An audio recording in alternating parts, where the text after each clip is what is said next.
முறுக்கு சுத்துறது நிறைய பேர் மறந்தே போயிட்டோம். சிறு பிள்ளைகளா இருக்கும்போது எங்க வீட்டில் அந்த பழைய பிரிட்டானியா டப்பா வாங்கிட்டு வந்து கடையில் அதில் முறுக்கு சுற்றி அடுக்கி வச்சிருப்பாங்க.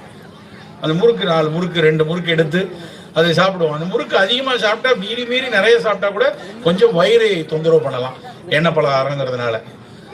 ஆனால் எங்கள் பாட்டி முறுக்கு சுடும்போது ஒரு மோனோசோடியம் குளூட்டமேட், பொட்டாசியம் நைட்ரேட், இல்லைன்னா அதில் வந்து ஒரு டேஸ்ட் என்ஹான்சர் அப்படியா போட்டு சுட்டாங்க. அது வெறும் முறுக்கு. அதில் அதிகபட்சம் எண்ணெய் மட்டும்தான் ரொம்ப அதிகமான கெடுதல் வரும். ஆனால் இன்னைக்கு கடையில் விற்கிற ஒரு லேஸ் சிப்ஸ் எடுத்து பாருங்க, இல்லைன்னா அது கடையில் விற்கக்கூடிய எத்தனையோ சாக்லேட் எடுத்து பாருங்க, அவை எல்லாத்துக்குள்ளேயே ரசாயன கலப்புகள் அவ்வளவு இருக்கும். தேவையில்லை. அது நல்லதா கெட்டதா பல ஆய்வுகள் பண்ணியிருப்பாங்களே, அதெல்லாம் தெரியாமையா சார் மார்க்கெட்டில் வருது அப்படின்னு சில பேர் கேட்பான். அது நல்லதா கெட்டதா ஆய்வுக்கு உட்பட்டதா பல நாடுகளில் இருக்காங்கிறதுலாம் எனக்கு ரெண்டாவது. முதல்ல நமக்கு தேவையா, நமக்கு அவசியமா? அது சாப்பிடலைன்னா கை கொஞ்சம் கோணிக்கும்னா வாங்கிக்கலாம். நமக்கு அவசியம் இல்லாத விஷயம் அமிர்தமா இருந்தாலும் நமக்கு தேவையில்லை.